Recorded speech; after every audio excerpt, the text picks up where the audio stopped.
Oi, pessoal. Dando continuidade ao estudo sobre os sinais de pontuação, hoje trataremos sobre a vírgula. Vocês já pararam para pensar na importância da vírgula? Já notaram como este sinal de pontuação pode alterar completamente o sentido das frases?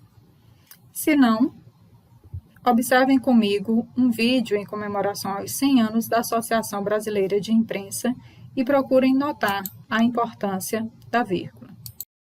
A vírgula. A vírgula pode ser uma pausa ou não. Não, espere. Não espere. Ela pode sumir com seu dinheiro. 23,4, 2,34. Pode ser autoritária. Aceito, obrigado. Aceito, obrigado. A vírgula pode criar heróis. Isso só ele resolve. Isso só ele resolve. E vilões. Esse juiz é corrupto. Esse juiz é corrupto. Ela pode ser a solução. Vamos perder. Nada foi resolvido. Vamos perder nada. Foi resolvido. A vírgula muda uma opinião. Não queremos saber. Não. Queremos saber. Uma vírgula muda tudo. ABI. 100 anos lutando para que ninguém mude nenhuma vírgula da sua informação. Vamos conhecer um pouco mais sobre a vírgula. Primeiramente, eu gostaria de esclarecer quando você não pode empregar a vírgula. Vamos lá. Nunca devemos empregar a vírgula para separar o sujeito do verbo e o verbo de seus complementos, que são o objeto direto e o objeto indireto. Observem. A subida até o mirante deixou a criança cansada. Você pergunta antes do verbo o que ou quem, e isso vai lhe ajudar a descobrir quem é o sujeito. Lembrando que o sujeito é o termo sobre o qual nós damos uma informação. Então, a informação é dada pelo verbo deixar. Eu pergunto quem deixou ou o que deixou a subida até o mirante. É importante que a pergunta seja antes do verbo, ok? Então, a resposta é a subida até o mirante. Este é o sujeito da oração. Então, eu tenho o sujeito, logo em seguida o seu verbo. E logo em seguida ao verbo vem o seu complemento, o complemento do verbo. Deixou quem ou deixou o quê? A criança. Então, notem, entre o sujeito e seu verbo não pode haver a vírgula. E entre o verbo e seu complemento também não. Isso quando se tratar de uma oração nesta ordem direta. A ordem direta é sujeito, verbo e os seus complementos, as informações complementares vêm depois. Então, na ordem direta, você não vai usar a vírgula entre o sujeito e seu verbo, nem entre o verbo e seus complementos. No segundo exemplo, o mesmo caso. As tardes ensolaradas da primavera traziam doces lembranças ao velhinho. O sujeito é as tardes ensolaradas da primavera. E o verbo, traziam. Entre o sujeito e o verbo, proibido a vírgula. O verbo trazer é um verbo transitivo direto e indireto. Ele vai pedir dois complementos, do objeto direto e do objeto indireto. O primeiro sem preposição, o segundo com a preposição. Então, traziam o quê? Doces lembranças. Traziam a quem? Para quem? Ao velhinho. Observem que entre esses complementos e o seu verbo também não tem vírgula. Tudo bem? Então, relembrando. É proibido o uso da vírgula, no caso da frase está em ordem direta, proibido o uso da vírgula entre o sujeito e o seu verbo e entre o verbo e seus complementos.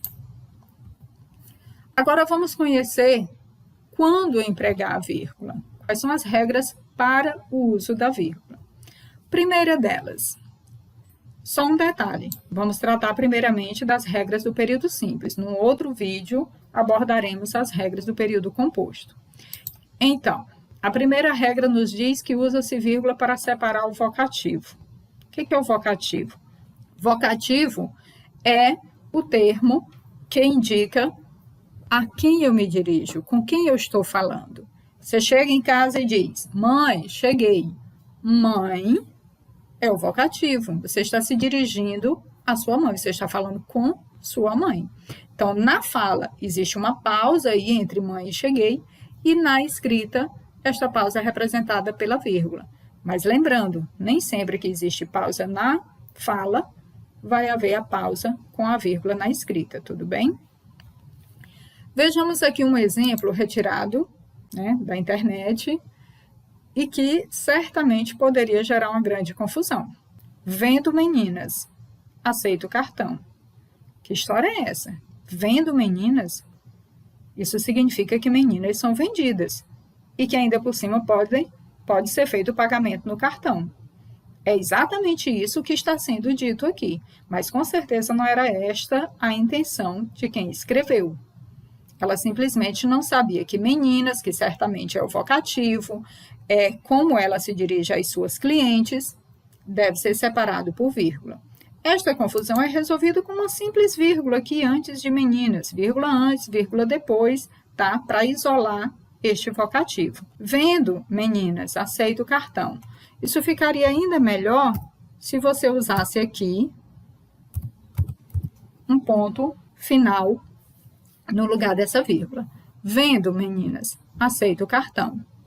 Segunda regra, usa-se vírgula para separar o aposto. O que é o aposto? Bom, o aposto é um elemento que normalmente serve para explicar um termo anterior. Observem. O que uma mulher tão linda está fazendo no lugar destes? A mulher responde. Pergunte ao meu marido, o dono do bar. Então, olha a vírgula aqui entre marido e o dono do bar, porque o dono do bar é um aposto e está explicando quem é o marido dela. Segundo exemplo. Fernanda Montenegro, atriz talentosa, recebeu homenagens da imprensa mundial. Então, a atriz talentosa está explicando quem é Fernanda Montenegro. Observe que lá no primeiro caso eu precisei de uma vírgula só, porque o aposto ficou no final da oração. Aqui, como ele está no meio, usa-se duas vírgulas para separar.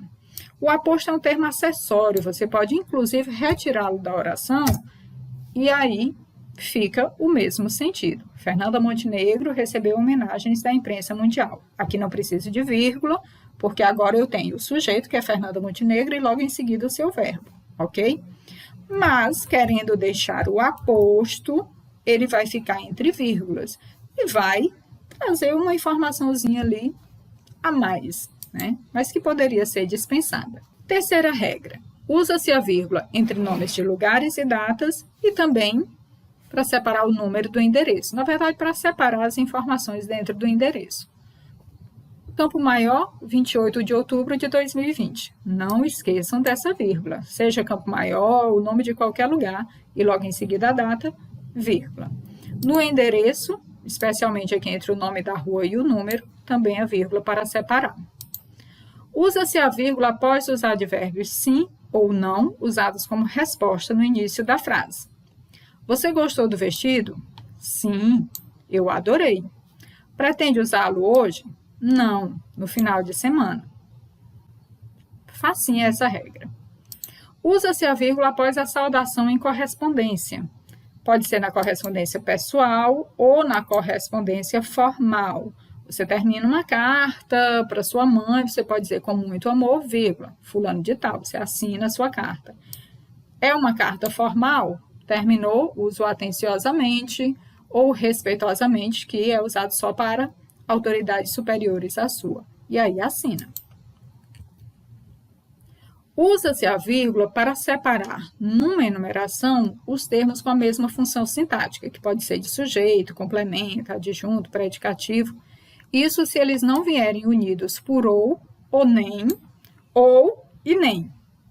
Se eles vierem com i, com ou com o nem, entre os dois últimos, por exemplo, você não precisa usar a vírgula.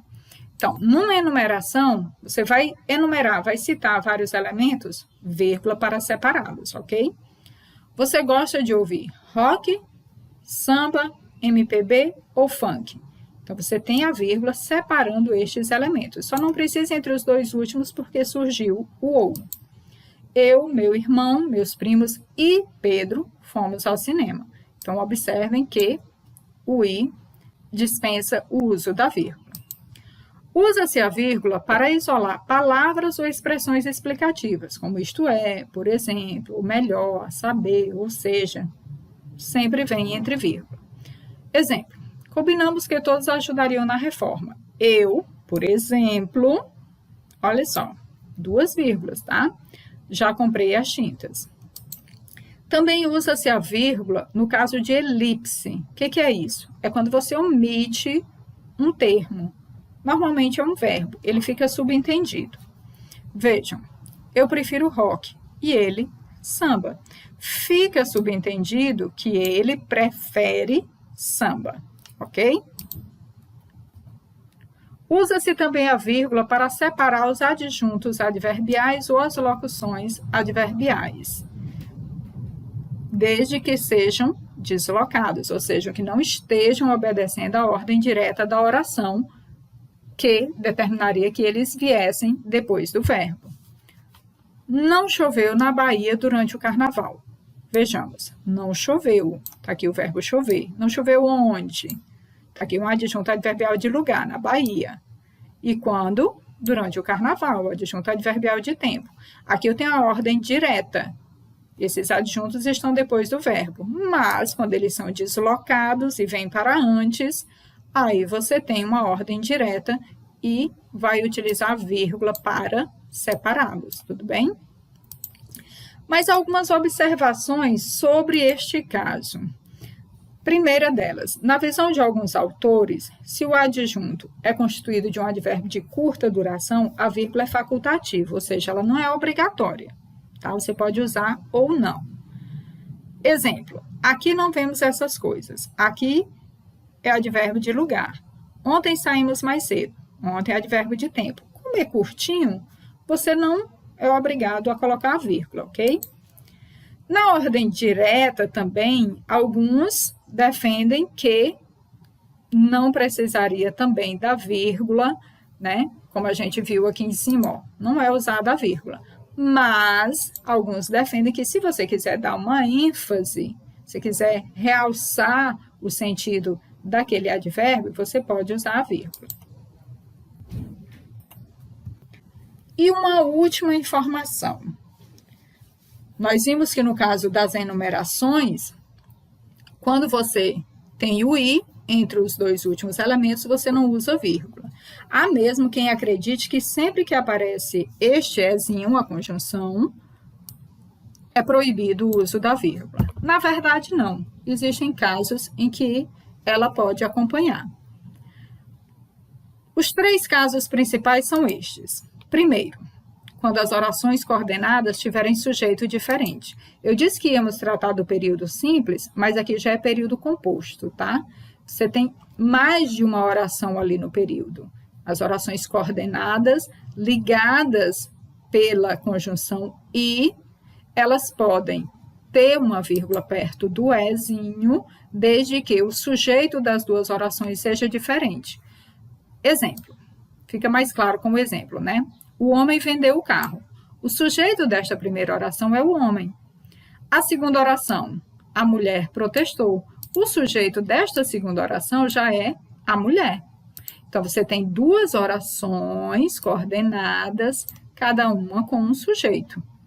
São sujeitos diferentes. Neste caso, você pode usar a vírgula. Tudo bem? Também pode ser utilizada a vírgula quando a conjunção e vier repetida com a finalidade da ênfase, que é o que nós chamamos de polissíndeto. E chora, e ri, e grita, e pula de alegria. Veja que é proposital esta repetição. Então, neste caso aqui também você usa vírgula. E ainda, quando a conjunção e, que normalmente é uma conjunção aditiva, vier com valor de adversativa, você puder substituir pelo mas. Coitada, estudou muito e ainda assim não foi aprovada. Ou seja, estudou muito, mas não foi aprovada. Ok? Ficamos por aqui e até o nosso próximo encontro.